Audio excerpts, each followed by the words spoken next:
അപ്പൊ ഇന്നെല്ലാരും ആടണം പാടണം. മോനെ സോറി ഗ്യാപ്പ് കിട്ടിയപ്പോ. അത് വേണ്ട നിങ്ങൾക്ക് 27 വയസ്സായല്ലേ? അപ്പൊ ഇനി ഒരു ഫുട്ബോൾ സെലക്ഷനും ക്രിക്കറ്റ് സെലക്ഷനും ഒന്നും കിട്ടൂല അല്ലേ? അതിന് നിങ്ങളുടെ നാട്ടിലെ കണ്ടന്റ് ടീമിലെങ്കിലും ഉണ്ടാ? 27 സീരിയസ് ഏജ് ബ്രോ. അതെ കൂടെ പഠിച്ചവരൊക്കെ പെണ്ണും കെട്ടി പിള്ളേരും ഉണ്ടായി. ഇവിടെ ചിലര്. അപ്പൊ നിങ്ങൾ പ്ലസ് ടു കഴിഞ്ഞ് 10 കൊല്ലായ?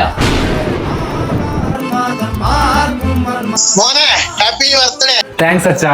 എടാ നിനക്ക് 27 വയസ്സായില്ലേ? ഇനിയെങ്കിലും അച്ഛാ കല്യാണക്കാര് നടക്കില്ലാണ്. കല്യാണം? ആരെ കല്യാണം? നീ ഇനിയെങ്കിലും എഡ്യൂക്കേഷൻ ലോൺ നടക്ക്. ബാങ്കുകാരോട് സമാധാനം പറഞ്ഞിട്ട് ഞാൻ മടുത്തു. അപ്പൊ നീ ഇതൊരു എഡ്യൂക്കേഷൻ ലോൺ അടയ്ക്കാൻ തുടങ്ങിയില്ലേ? അപ്പൊ ഫിനാൻഷ്യൽ സ്റ്റെബിലിറ്റി ഇല്ല.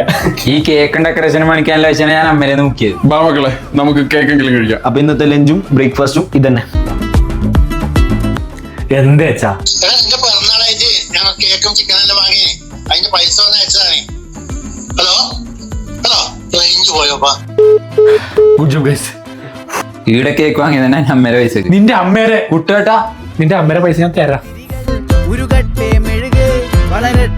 നിഖിലേട്ടെന്താ ഓളേലും കൂട്ടിട്ട് വന്നിട്ട്? ഇയാള് ഹണിമൂണും കഴിഞ്ഞു വന്ന? ഓന്റെ കല്യാണം ഹൽദി റിസപ്ഷനെ കൊണ്ട് കുറെ ഊറ്റിയതല്ലേ, ഇനി അനുഭവിച്ചോ. ഭദ്രക്കാരാ തുറക്ക്. ഓ മൈ ഗോഡ് ഗൈസ്, ഇതെല്ലാം മാറ്റിക്കോ. ഓൻ ചോദിച്ചാലേ ഞാൻ നാട്ടിലേക്ക് പോയി പറഞ്ഞാൽ മതി. എടാ നിന്റെ അമ്മ തന്ന പൈസ ഒരു $100 ഉണ്ടാവോ എന്നടിക്കാൻ? അണ്ണാന്ന് മാറ്റിട്ട് ഒളിപ്പിക്കണ്ട. Okay by.